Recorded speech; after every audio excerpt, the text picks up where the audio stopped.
Assalamualaikum warahmatullahi wabarakatuh. Anak-anak yang soleh dan soleha, apa kabar? Sehat semuanya ya, alhamdulillah. Semoga kita senantiasa diberi kesehatan dan diberi perlindungan oleh Allah Subhanahu wa Ta'ala, sehingga senantiasa bisa mengadakan pembelajaran dengan baik walaupun dari rumah masing-masing. Anak-anak yang soleh dan soleha, bertemu lagi dengan saya Bapak Andi Darmadi, guru SMA Islam An-Nizam. Kali ini kita akan belajar bahasa Indonesia. Di pertemuan yang ketiga ini kita masuk pada bab 2. Anak-anak bisa lihat di buku paket halaman 31, yaitu menikmati cerita sejarah. Silakan anak-anak buka, menikmati cerita sejarah. Nah, dari judulnya ini sangat menarik ya, bagaimana kita harus menikmati sebuah sejarah, bukan hanya tekstual saja, ya, mengingat hari-hari penting, peristiwa-peristiwa penting, ataupun tanggal-tanggal bersejarah yang harus kita hafal mati begitu. Tetapi dari sini diharapkan kita bisa menikmati suatu cerita sejarah itu dari perspektif atau sudut pandang si pencerita atau si penulis.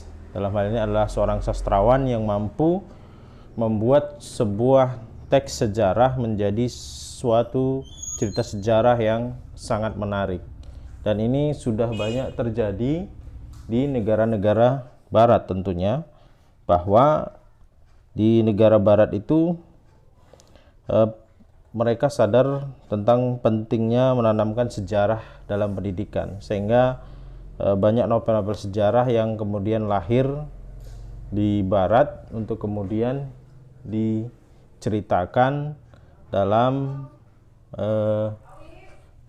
sebuah buku gitu ya. Novel-novel sejarah itu dibahas dan kemudian diajarkan di sekolah-sekolah, sehingga anak-anak tersebut lebih dekat kepada sejarah bangsanya, tetapi melalui cara yang menarik tentunya. Nah, pada pertemuan kita kali ini kita akan mengenali dulu ya, melakukan perkenalan apa itu sebenarnya cerita sejarah.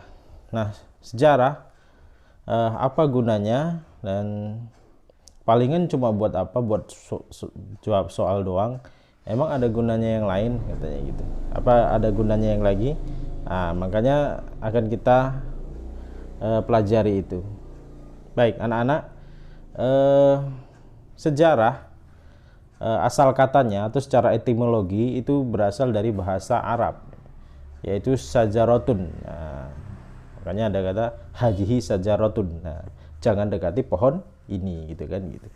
Sajarah, sajarotun ya, artinya pohon.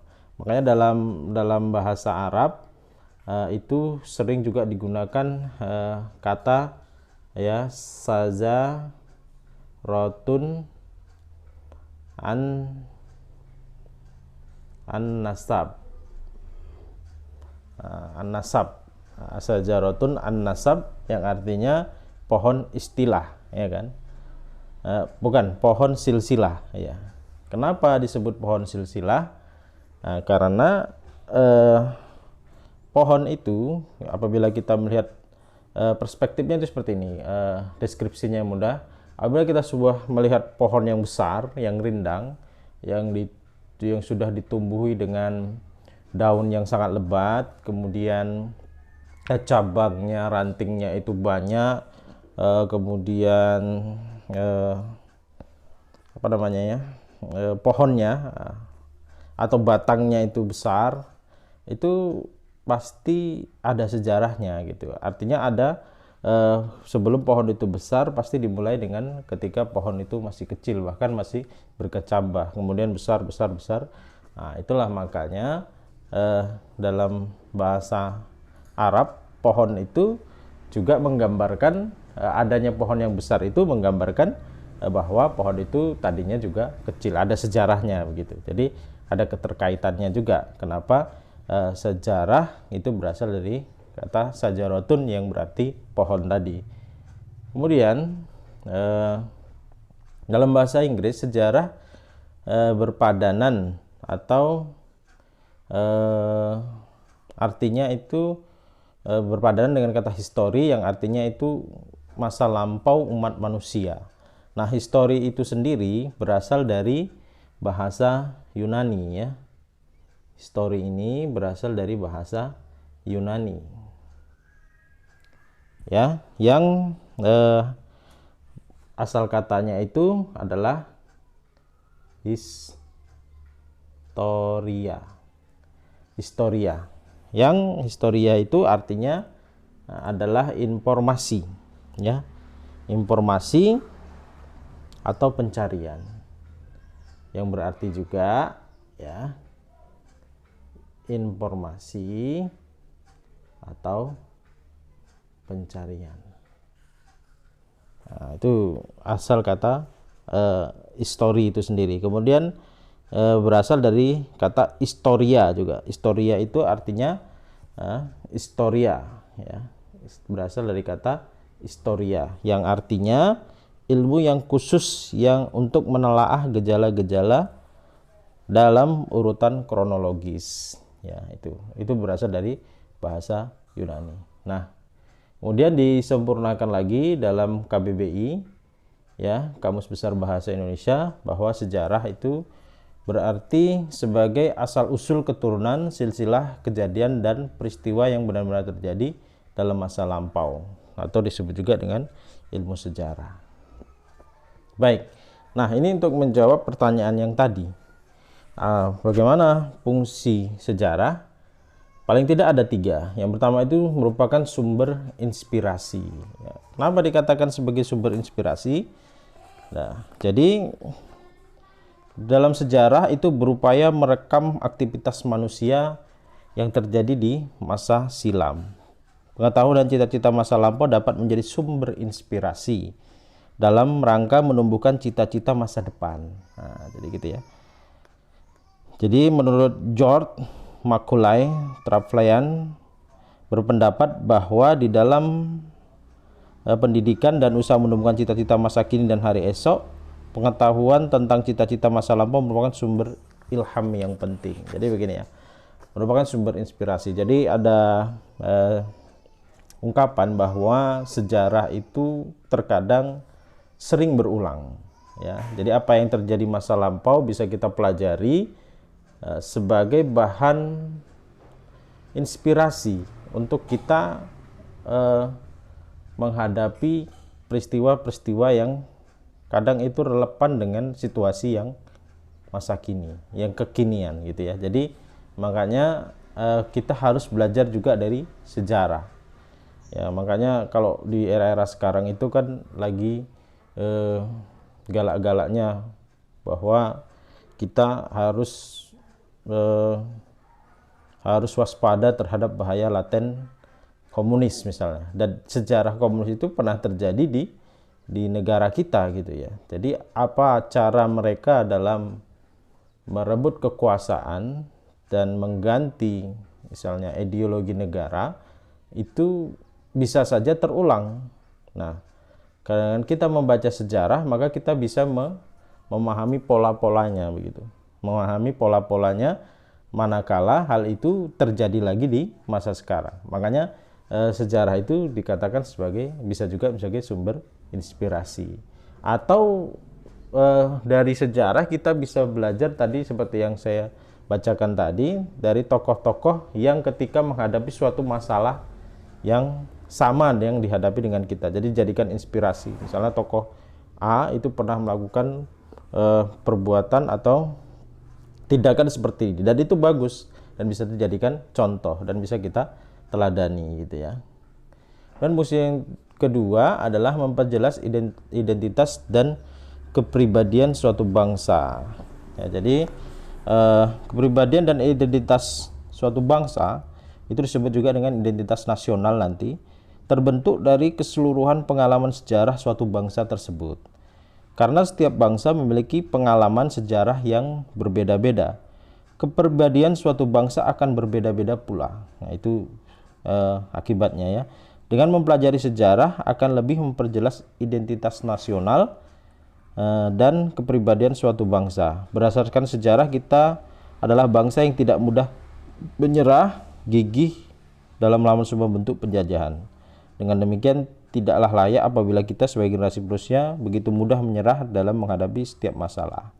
Kita adalah bangsa yang besar yang memiliki kepribadian kuat dan tidak mudah menyerah. Jadi gitu ya. Jadi identitas kita, kepribadian bangsa kita adalah orang yang pejuang dan gigih memperjuangkan kemerdekaannya. Bukan kemerdekaan kita itu, kalau kita bicara sejarah, bukan hadiah, tetapi itu kita rebut sendiri, kita memproklamasikan sendiri kemerdekaan kita, dan itu memang penuh dengan perjuangan. Nah, jadi sampai kemudian bangsa kita ini menjadi suatu bangsa yang besar seperti sekarang ini, yang itu gabungan dari beberapa pulau, gitu ya. Dan sarana hiburan atau rekreatif. Jadi dalam teks sejarah kadang kan itu monoton, tetapi ketika berubah menjadi cerita sejarah, misalnya menjadi sebuah novel sejarah, itu akan menjadi sarana hiburan tersendiri kalau teknik penceritaannya, perspektif atau sudut pandang pengarangnya itu disampaikan dengan gaya bahasa yang menarik tentunya. Dan ini sudah banyak novel-novel sejarah yang kemudian sekarang itu mulai dipelajari lagi, bahkan difilmkan, misalnya Bumi Manusia ya. Bahkan di buku itu ada contoh suatu novel sejarah karya Ramadan KH ya.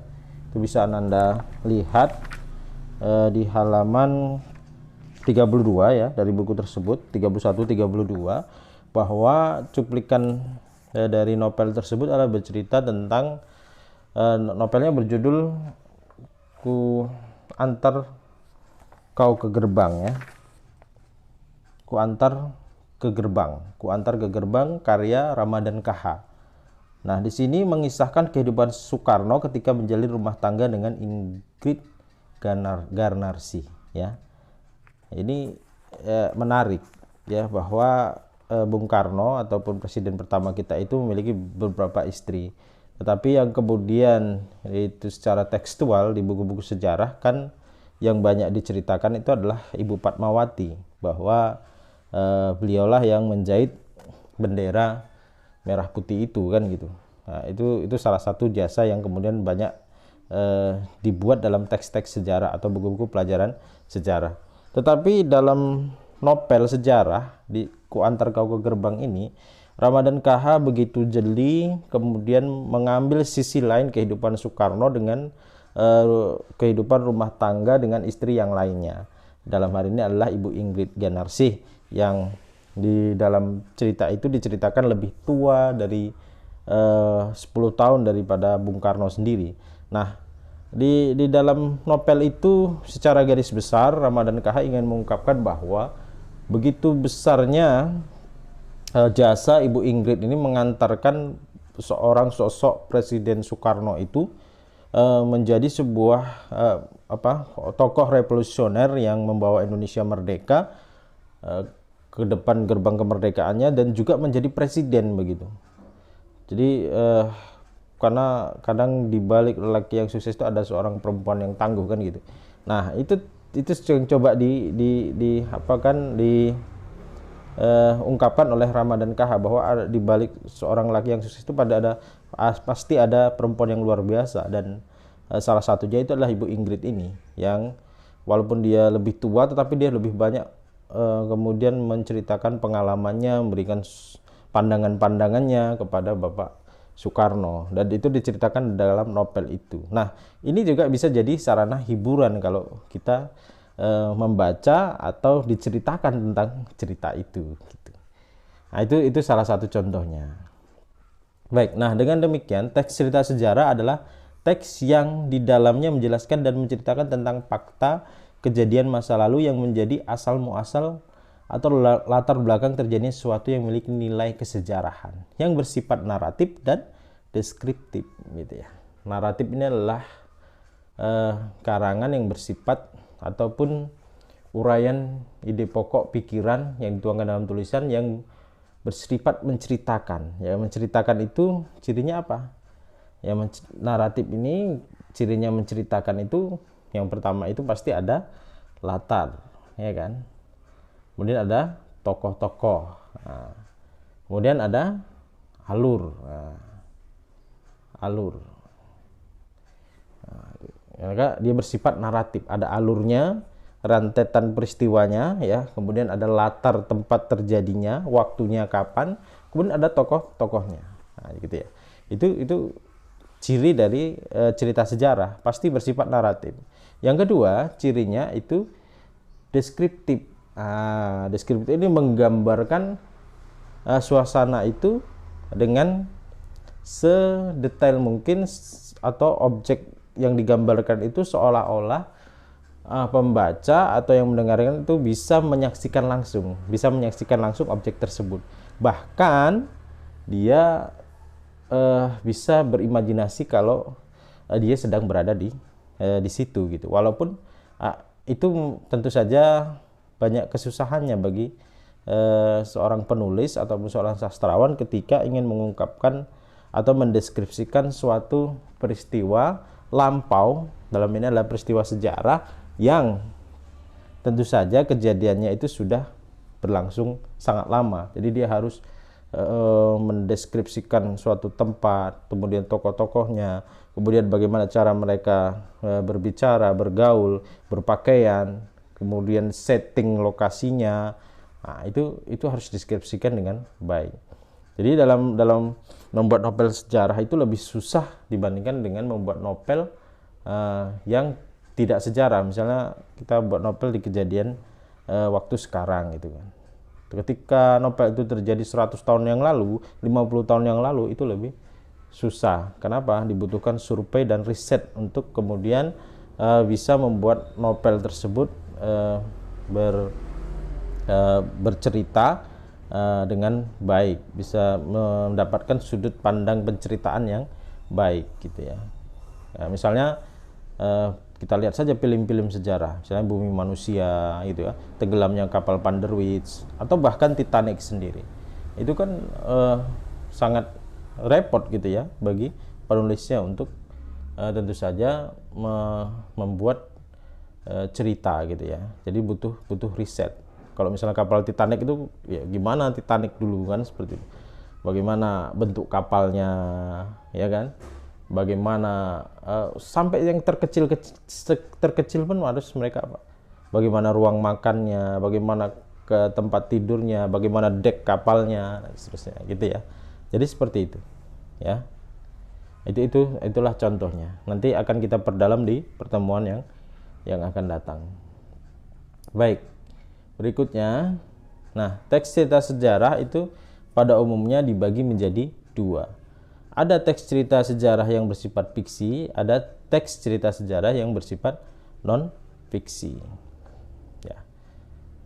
Jadi kalau kita ingin menuangkan cerita sejarah, ya, cerita sejarah itu bisa kita tulis dalam bentuk novel, bisa juga dalam bentuk cerpen. Maka kalau novel disebut dia novel sejarah. Nah, kalau roman ini sebenarnya novel ya. Dulu namanya roman karena yang diceritakan itu bersifat romantis gitu ya, percintaan.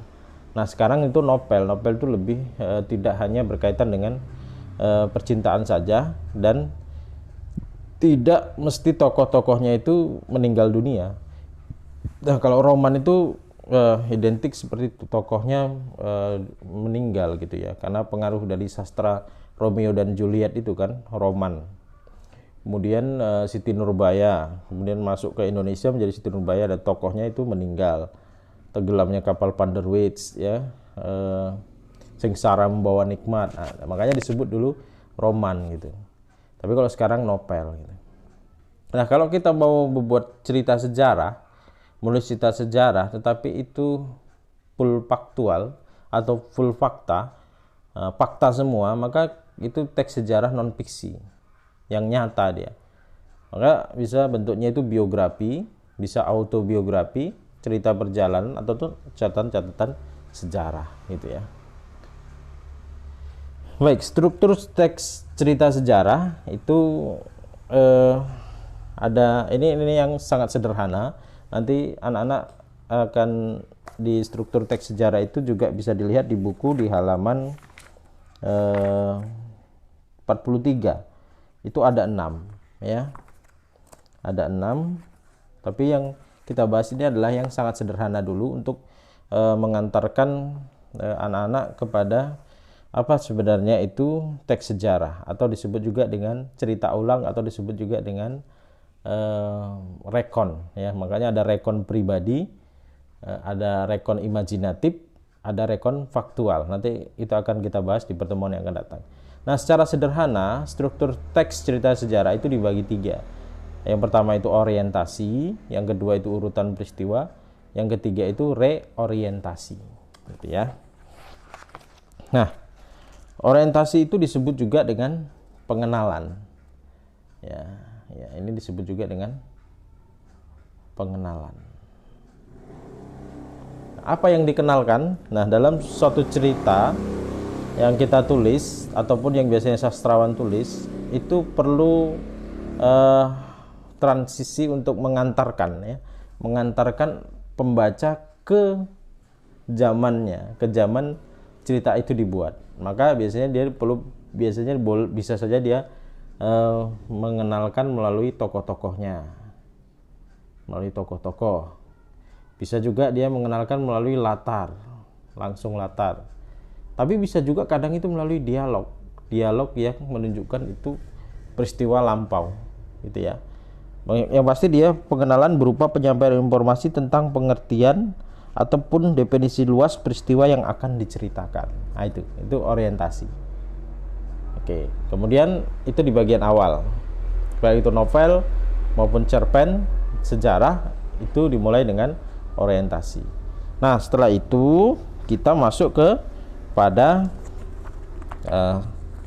struktur yang kedua, yaitu peristiwa. Ya, urutan peristiwa.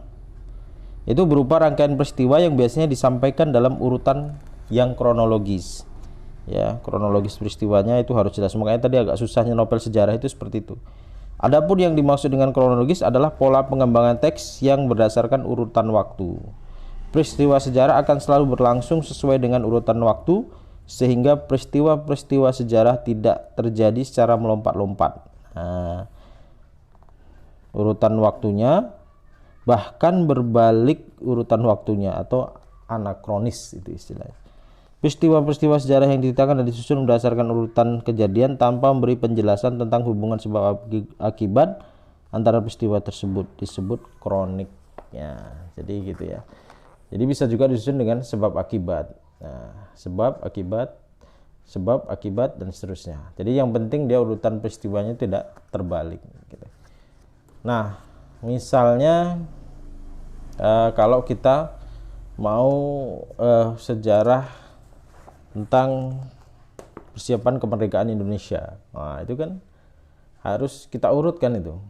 Ya, bagaimana awalnya, ya kan, meledaknya bom di Hiroshima dan Nagasaki, ya, itu tanggal berapa, kita buat urutannya. Kemudian Jepang tidak mau mengaku kalah dan menggantung kemerdekaan Indonesia, sehingga diculiklah, ya kan, diambillah Bung Karno dan Bung Hatta ke Rengas Dengklok oleh golongan muda, dan itu harus runtut gitu. Nah, urutan peristiwanya itu dimulai dari sebab dan akibat misalnya. Nah, kemudian reorientasi itu adalah penutup, ya, yang berisi cerita akhir dari paparan peristiwa yang disampaikan sebelumnya. Jadi bentuk umumnya berupa akibat atau konsekuensi dari rangkaian peristiwa yang sebelumnya, misalnya berupa kekalahan, ya kan, kemenangan, kematian, ataupun penaklukan. Nah, gitu ya. Mungkin pula pada bagian ini berisi kesimpulan, komentar, atau evaluasi atas peristiwa-peristiwa yang telah terjadi, gitu ya. Iya, dan itu struktur yang sangat sederhana. Nanti di pertemuan yang akan datang kita akan membahas struktur yang dari cerita sejarah ini yang 6 ya, yang 6 bagian. Baik, dalam mendalami teks cerita sejarah itu bisa mengabstraksi, bisa menginterpretasi, bisa mengonversi, juga bisa menyunting gitu ya. Tetapi pada pertemuan ini sepertinya kita tidak bisa bahas semua. Kita kalau mengabstraksi itu merangkum ya. Bagaimana mencuplik sebuah peristiwa sejarah, kemudian merangkumnya menjadi sebuah cerita sejarah yang dicuplik-cuplik peristiwanya, kemudian dirangkai dengan dalam rangkuman yang menjadi satu kesatuan yang utuh gitu. Kalau menginterpretasi ini coba menafsir-nafsirkan, dan memang cerita sejarah ini banyak penafsirannya, itu tidak bisa dihindari.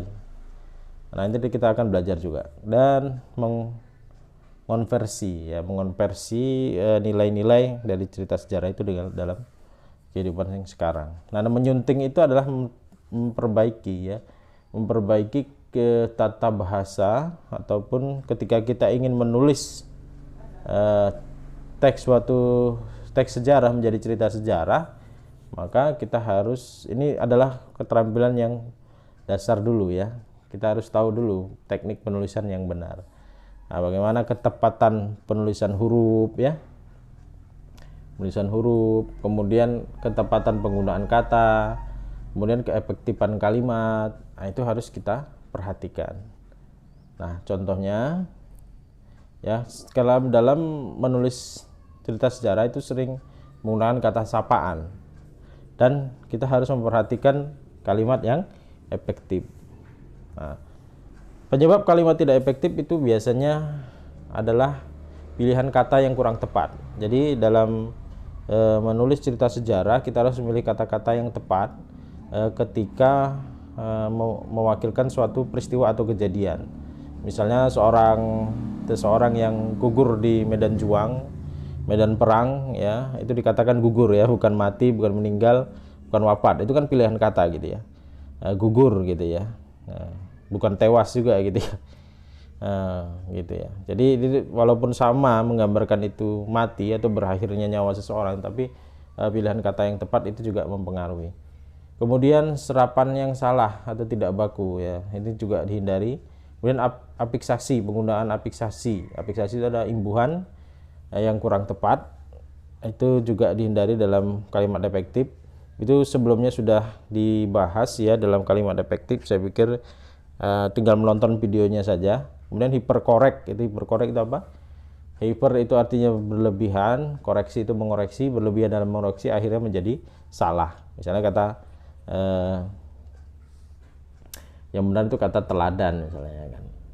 Tapi karena kita ingin teladan kayaknya kurang pas, masih salah, kita buat tauladan. Ini sebenarnya menjadi salah. Nah, gitu ya. Maka ketika menulis nanti teks suatu cerita sejarah, kita harus bisa membedakan, jangan hiperkorek juga gitu. Dan menghindari kalimat yang tidak logis atau ambigu gitu ya. Coba kita lihat contohnya. Ada nggak? Oh, ini dia contohnya ya. Pekerjaan itu dia tidak cocok. Itu jangan seperti itu kata menulis ya. Pekerjaan itu tidak cocok untuk dia gitu ya misalnya. Diperbaiki. Ani juara 1 lomba LKTI. Ani menjadi juara 1 dalam lomba LKTI. Ya, diperbaiki saja. Bu Surti nyiapin, ini nyiapin makan malam. Nah, ini bahasa percakapan. Nanti jangan ada ketika kita menulis sebuah teks cerita sejarah, jangan ada menggunakan bahasa percakapan atau ragam yang tidak baku. Mari silakan duduk. Nah, ini juga jangan menggunakan kata-kata yang tidak baku. Silakan. Yang baku itu silakan, bukan silahkan ya. Para hadirin sudah datang ya. Para hadirin sudah datang. Nah, ini dihapus saja paranya. Jadi hadirin sudah datang gitu ya. Mereka saling tolong menolong. Nah, ini juga sama. Dihapus saja salingnya ini. Mereka dorong mendorong ya, bukan tolong menolong. Dorong mendorong. Mereka dorong mendorong. Atau pakai kata saling dorong. Gitu saja udah bisa. Mereka saling dorong. Jadi dia tidak pleonasme nanti. Dia ketawa karena gila. Nah, ini dari saya. Ini yang disebut dengan tidak tidak logis, tidak logis atau ambigu. Tidak logis atau ambigu. Ibu menanak nasi menanak di dapur. Menanak apa gitu ya. Ini subjek, ini predikat. Langsung seharusnya nasi. Jadi objek gitu ya. Baik, bagi yang bawa telepon genggam harap dimatikan. Wah, ini juga. Ini juga. Ini ambigu juga. Ambigu itu apa artinya? Bermakna ganda atau tidak logis. Bagi yang bawa telepon genggam harap dimatikan. Ini yang dimatikan teleponnya atau orangnya. Jadi itu ambigu. Ani sangat suka sekali bunga melati. Nah, ini juga sangatnya dihapus saja. Ani suka sekali bunga melati. Baik, itu teknik penulisan nanti ya ketika kita berkisah atau menceritakan sebuah cerita sejarah. Nah, dalam cerita sejarah itu banyak menggunakan kata sapaan. Jadi harus dibedakan juga antara sapaan dan acuan. Nanti penulisannya juga dibedakan. Kalau sapaan itu diawali dengan huruf kapital, kalau acuan tidak perlu. Misalnya mana? Yana mengantar bapak ke kantor pajak. Nah, ini acuan, tidak perlu besar. Kalau Hanif berkata, harap bapak jangan pergi, maka B-nya dibesarin karena dia sapaan, menyapa. Siapa yang sakit, Nak? Ini juga sapaan, seharusnya besar. Ya, seharusnya besar. Naknya ini. Baru benar dia. Rindu membuat surat buat ayah. Ini cuma tidak bagus saja, tapi ini sudah benar penulisannya. Kemudian anak-anak tolong perhatikan reaksi kimia pada enzim. Anak-anak kan awal kalimat besar sudah betul. Siapa namamu, Dik? Dik di sini seharusnya besar. Karena dia sapaan. Saudaranya masih ada di Kota Batu. Wah, Kota Batu ini kan nama tempat, seharusnya besar juga ini. Kota Batu. Dok, adik saya sakit apa? Nah, ini sudah betul. Sekarang beliau bergelar profesor. Betul. Aku belum mengucapkan selamat kepada kakak. Betul. Nah, gitu ya. Jadi harus dibedakan saja mana sapaan, mana acuan. Baik, itu saja. Terima kasih. Kalau ada yang kurang jelas silahkan lanjutkan diskusi via WhatsApp. Ya, nanti kita akan lanjutkan post testnya selama 10 menit. Mungkin demikian saja pertemuan kita pada kali ini. Ini hanya sebagai pengantar saja atau pembuka dari mengenalkan sebuah materi teks cerita sejarah. Nanti akan kita perdalam di pertemuan yang berikutnya. Demikian, terima kasih atas perhatiannya. Semoga kita selalu sehat dan tetap semangat. Jangan lupa SMA Islam Manijam, unggul, cerdas, Islami. Assalamualaikum warahmatullahi wabarakatuh.